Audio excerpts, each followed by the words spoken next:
رسول اللہ صلی اللہ علیہ وآلہ وسلم نے چند لوگوں کو کچھ عطیہ دیا اور سعد وہاں موجود تھے۔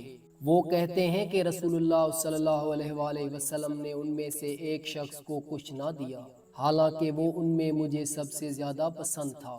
میں نے کہا حضور آپ نے فلاں کو کچھ نہ دیا حالانکہ میں اسے مومن گمان کرتا ہوں۔ آپ نے فرمایا مومن یا مسلمان؟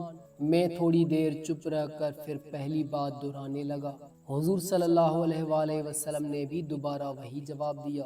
پھر آپ صلی اللہ علیہ وآلہ وسلم نے فرمایا کہ اے سعد، باوجود یہ کہ ایک شخص مجھے زیادہ عزیز ہے، پھر بھی میں اسے نظر انداز کر کے کسی اور دوسرے کو اس خوف کی وجہ سے یہ مال دے دیتا ہوں کہ وہ اپنی کمزوری کی وجہ سے اسلام سے پھر جائے اور اللہ اسے آگ میں اوندا ڈال دے۔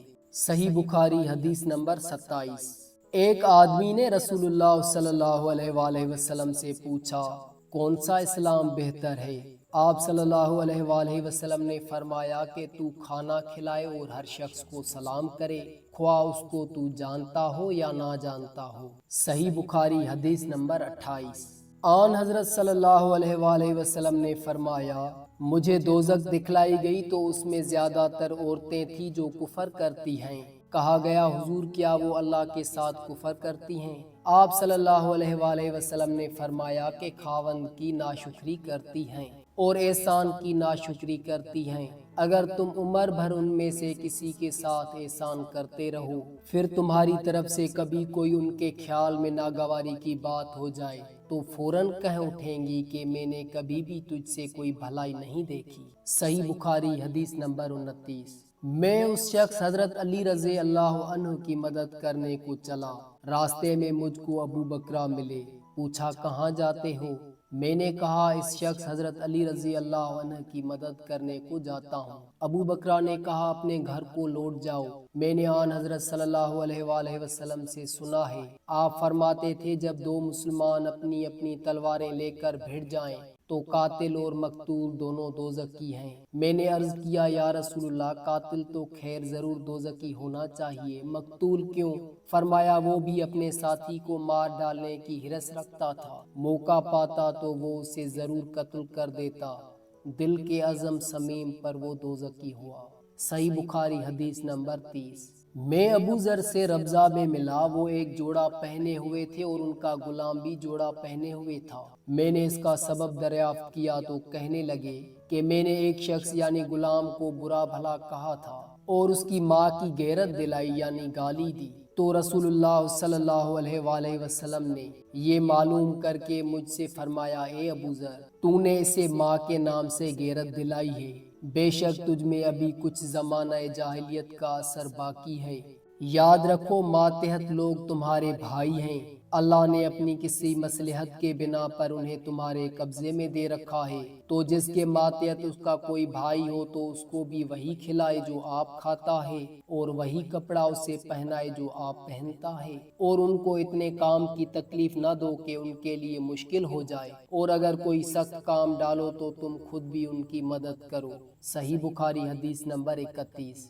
جب سورہ انعام کی یہ آیت اتری جو لوگ ایمان لائے اور انہوں نے اپنے ایمان میں گناہوں کی آمیزش نہیں کی، تو آپ صلی اللہ علیہ وآلہ وسلم کے اصحاب نے کہا یا رسول اللہ یہ تو بہت ہی مشکل ہے، ہم میں کون ایسا ہے جس نے گناہ نہیں کیا؟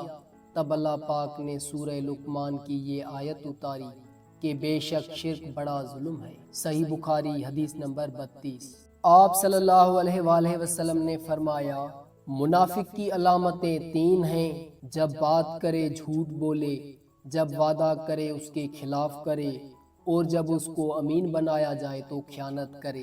صحیح بخاری حدیث نمبر 33۔ رسول اللہ صلی اللہ علیہ وآلہ وسلم نے فرمایا کہ 4 عادتیں جس کسی میں ہوں تو وہ خالص منافق ہے، اور جس کسی میں ان 4 میں سے ایک عادت ہو تو وہ بھی نفاق ہی ہے جب تک اسے نہ چھوڑ دے۔ وہ یہ ہے جب اسے امین بنایا جائے تو امانت میں خیانت کرے اور بات کرتے وقت جھوٹ بولے، اور جب کسی سے عہد کرے تو اسے پورا نہ کرے، اور جب کسی سے لڑے تو گالیوں پر اتر آئے۔ صحیح بخاری حدیث نمبر 34۔ رسول اللہ صلی اللہ علیہ وآلہ وسلم نے فرمایا جو شخص شب قدر ایمان کے ساتھ محض ثواب آخرت کے لیے ذکر و عبادت میں گزارے اس کے گزشتہ گناہ بخش دیے جاتے ہیں۔ صحیح بخاری حدیث نمبر 35۔ آپ صلی اللہ علیہ وآلہ وسلم نے فرمایا کہ جو شخص اللہ کی راہ میں جہاد کے لیے نکلا اللہ اس کا ضامن ہو گیا۔ اللہ تعالیٰ فرماتا ہے اس کو میری ذات پر یقین اور میرے پیغمبروں کی تصدیق نے اس سرفروشی کے لیے گھر سے نکالا ہے، میں اس بات کا ضامن ہوں کہ یا تو اس کو واپس کر دوں ثواب اور مال غنیمت کے ساتھ یا شہید ہونے کے بعد جنت میں داخل کر دوں۔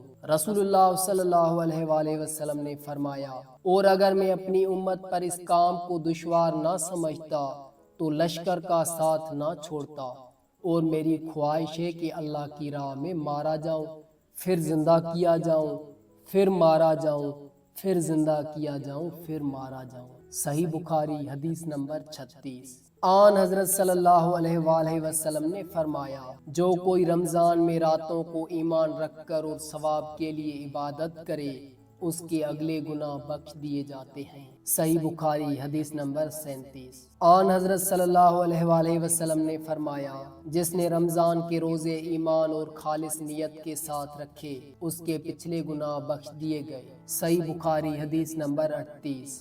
آن حضرت صلی اللہ علیہ وآلہ وسلم نے فرمایا بے شک دین آسان ہے اور جو شخص دین میں سختی اختیار کرے گا تو دین اس پر غالب آ جائے گا اور اس کی سختی نہ چل سکے گی، پس اس لیے اپنے عمل میں پختگی اختیار کرو اور جہاں تک ممکن ہو میانہ روی برتو اور خوش ہو جاؤ کہ اس طرز عمل سے تم کو دارین کے فوائد حاصل ہوں گے، اور صبح اور دوپہر اور شام اور کسی قدر رات میں عبادت سے مدد حاصل کرو۔